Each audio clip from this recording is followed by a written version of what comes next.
chegou um momento muito importante, o da implementação do novo currículo. A gente trabalhou muito duro em 2017, ouvimos alunos, foram mais de 43 mil alunos que disseram qual a escola que eles querem, qual abordagem eles necessitam, que estratégias os professores utilizam que lhes faz aprender melhor. A gente ouviu os professores, não só na pesquisa inicial, onde milhares definiram o que pensavam do currículo, os materiais que precisavam, mas também ao longo do processo. Grupos de trabalho por área do conhecimento foram formadas com técnicos e com profissionais de todas as DREs. Além disso, a gente fez reuniões regionais, deixou o documento à disposição, foram mais de 9 mil contribuições. Isso não basta, porque o currículo ele só se materializa na sala de aula. E é por isso que o convite que a gente faz é para a discussão do seu componente curricular, professor, ser feito a partir das necessidades do projeto político-pedagógico da sua escola, da sua realidade, porque ele se materializa a partir daquilo que a gente entende como direito, da forma como a gente vai garantir esse direito, e isso tudo não se dá sem olhar para a realidade em que a gente vive. Quero te desejar boa sorte, boas discussões, e quero dizer que a Secretaria vai estar ao seu lado para garantir os direitos de aprendizagem de todos os nossos alunos. Muito obrigado e um ótimo ano de 2018 para você.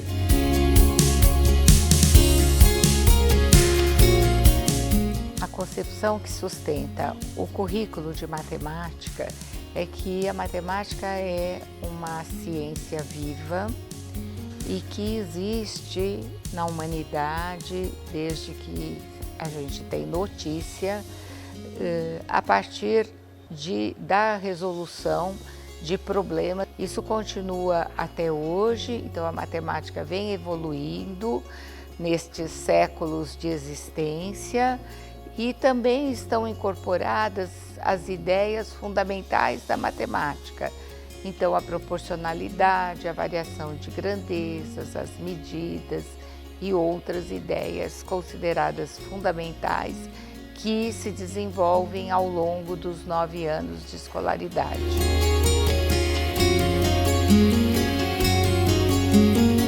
Então, o currículo de matemática se estrutura a partir dos documentos já produzidos por esta secretaria, principalmente dos últimos documentos que vinham discutindo o currículo, que vinham discutindo o ensino de matemática nesta secretaria. E a partir de estudos e pesquisas recentes que consideram o ensino de matemática buscando a resolução de problemas. O currículo de matemática se estrutura a partir de resolução de problemas, de tarefas investigativas, de estudos principalmente relativos à geometria por meio de investigações em que o estudante vai procurar caminhar e buscar soluções para um problema apresentado. O currículo incorpora aspectos da etnomatemática e durante os 9 anos existe uma incorporação também de jogos e brincadeiras, né, partindo de jogos e brincadeiras que a criança vivencia, da cultura social, do seu entorno, até jogos mais sofisticados com o uso de tecnologias. O currículo de matemática, ele é estruturado a partir dos eixos estruturantes e articuladores. Cada eixo apresenta alguns temas e em cada tema são definidos os objetos de aprendizagem e os objetivos de aprendizagem e desenvolvimento. Os objetos de conhecimento, eles apontam para o professor aquilo que está previsto para ser ensinado. E os objetivos de desenvolvimento e aprendizagem, eles detalham tudo aquilo que o estudante deve e precisa aprender em cada ano de escolaridade. Cada objeto de conhecimento tem vários objetivos de aprendizagem. Esses objetivos de aprendizagem são estão de acordo com a idade do estudante naquele ano e são propostas para serem desenvolvidos naquele ano de escolaridade.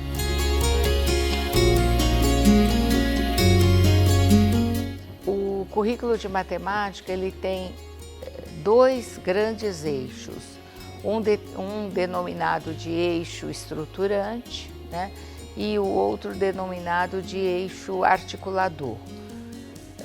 No eixo estruturante estão os componentes da área de matemática e esse eixo estruturante é composto pelos temas, né, números, incluindo as operações, grandezas e medidas, álgebra, geometria, probabilidade e estatística. O eixo articulador presente no currículo, ele é bastante inovador, porque embora em currículos anteriores já havia uma preocupação da articulação da matemática com outras áreas do conhecimento, neste currículo atual, este eixo ele está delimitado, definido e organizado no próprio currículo. Desse eixo articulador fazem parte 3 temas, então os jogos e brincadeiras, os processos matemáticos e as conexões extra-matemática. E nos eixos articuladores nós incorporamos os objetivos de desenvolvimento sustentável presentes no currículo para que eles possam dar aí as conexões da matemática com a atualidade, fazendo com que a matemática seja mais significativa para os estudantes da rede. Para a estruturação dos eixos, foi levado em conta os direitos de aprendizagem, a matriz dos saberes, os objetivos de desenvolvimento sustentável e as ideias fundamentais da matemática, tendo em vista que o currículo pudesse aí promover a educação integral do nosso estudante da rede.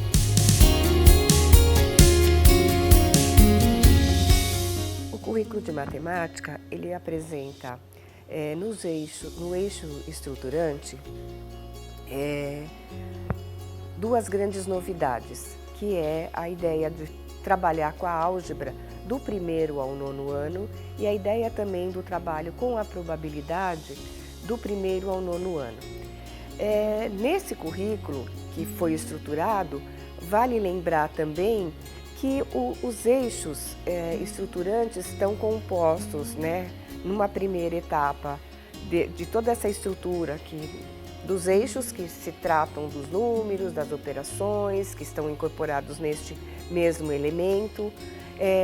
O trabalho com a álgebra, que eu disse que aparece como inovação. O eixo de geometria, que antigamente era chamado de espaço e forma, ele passa a ser chamado de geometria.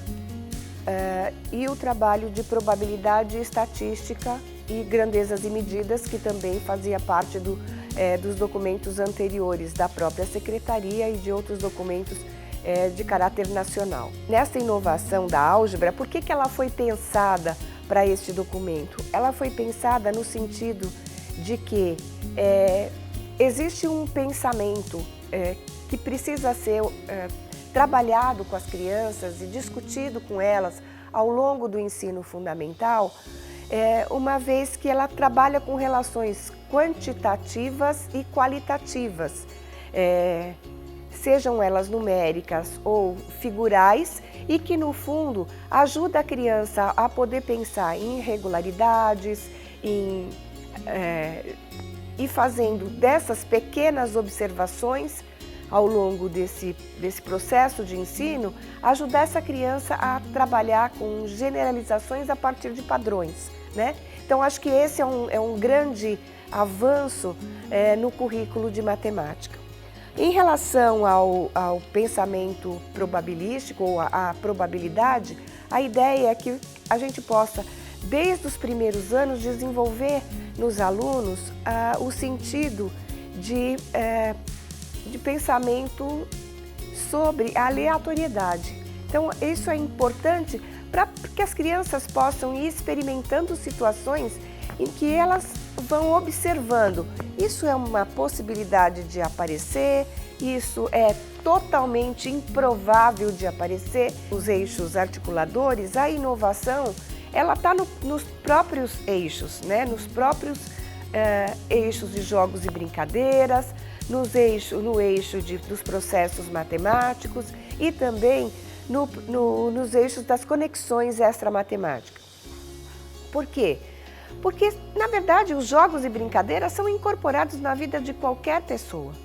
E é importante que a escola também, né, nesse processo de ensino, ela também possa pensar nesse processo de aprendizagem, incorporando situações em que todas as pessoas, no fundo, vivenciam fora da escola. E essas situações vão estar presentes agora dentro do currículo. Ao mesmo tempo, quando a gente pensa nos processos matemáticos, eram situações em que a gente não explicitava claramente o quanto é importante o processo de elaboração, né, de organização de um problema, levantamento de hipótese e das argumentações que as próprias crianças e os adolescentes vão fazendo na busca dessas soluções. Então, o trabalho com a oralidade, ele vai estar muito presente no currículo, né? Discutir as situações em que esses processos, esse caminho que os alunos vão se desenvolvendo, ele vai fazendo parte, no fundo, dessa estrutura que o currículo está proporcionando. E o eixo das conexões extramatemáticas, no fundo, é uma forma de trazer a realidade, ou seja, a gente dialogar cada vez mais com os conhecimentos que foram produzidos historicamente, com aquilo que as pessoas vão vivenciando no seu cotidiano.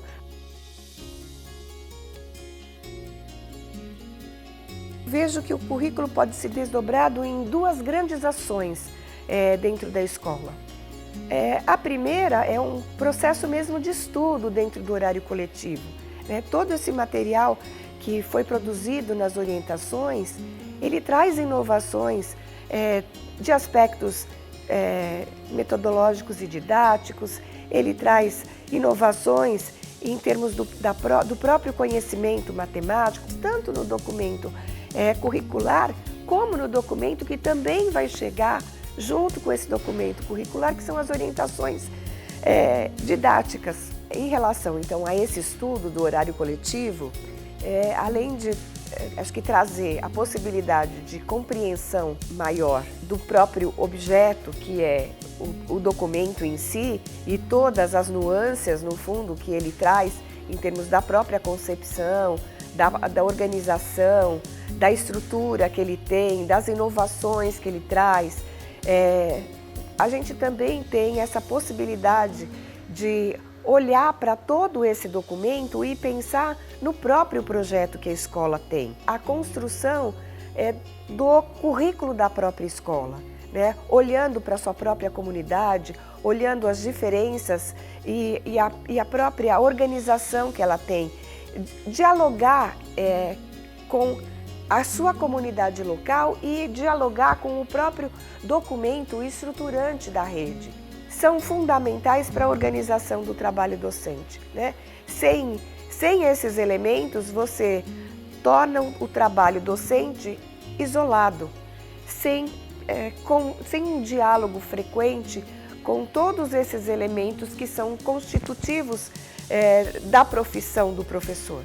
Então, acho que esse documento, ele traz a possibilidade desse diálogo amplo entre todos os sujeitos que compõem a ação docente na escola. Ele traz elementos de reflexão para o trabalho, desde coisas que são muito simples, como o levantamento dos saberes que os alunos já possuem para que ele possa organizar as situações didáticas, mas também de possibilidades de diálogo com as dificuldades que os alunos possam ter. Levantar, antecipar isso no planejamento das atividades que vão para a sala de aula, traz para o professor uma maior tranquilidade e possibilidades de intervenção. Outro elemento que eu acho que é fundamental também, e ele é um disparador disso, é o professor poder pensar nesse processo de avaliação. Não uma avaliação externa, mas uma avaliação em que ele possa trabalhar pequenos diagnósticos de aprendizagem desses alunos. O que os meus alunos já sabem, o que eles ainda não sabem, como é que eu organizo situações avaliativas que a gente pode, no fundo, chamar de sondagens, né? Porque são pequenos elementos que vão dar um direcionamento para o trabalho do professor, né? E isso vai ajudar, no fundo, ele poder mapear os conhecimentos que os seus alunos já possuem, mas também mapear aquilo que os alunos ainda não alcançaram enquanto objetivos de aprendizagem. E planejar, portanto, atividades investigativas, que este também é um outro elemento importante que foi apontado no trabalho do currículo e que é, no fundo, uma contribuição importante para o professor ir organizando novas situações em que o aluno possa levantar um problema, organizar um caminho, discutir as possibilidades de orientação desse trabalho para chegar ou não numa solução e validar, no fundo, ou o próprio caminho que ele fez ou buscar, no fundo, uma outra possibilidade para que ele possa resolver a situação proposta.